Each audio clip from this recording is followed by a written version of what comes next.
JRX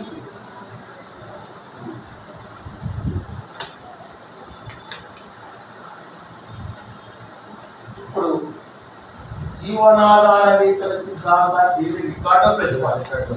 వేతన నిధి సిద్ధాంతాన్ని జేస్మిల్ ప్రతిపాదిస్తే, పరిశిష్ట బలయోగ్యత వేతన సిద్ధాంతాన్ని వాకర్ ప్రతిపాదిస్తే, లాభ వేతనాల సిద్ధాంతాన్ని కాసిఫ్ ప్రతిపాదిస్తే, ఆధునిక వేతన సిద్ధాంతాన్ని ఎవరు ప్రతిపాదించారు?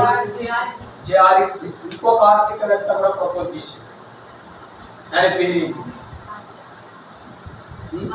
మార్షల్. అంతేనా?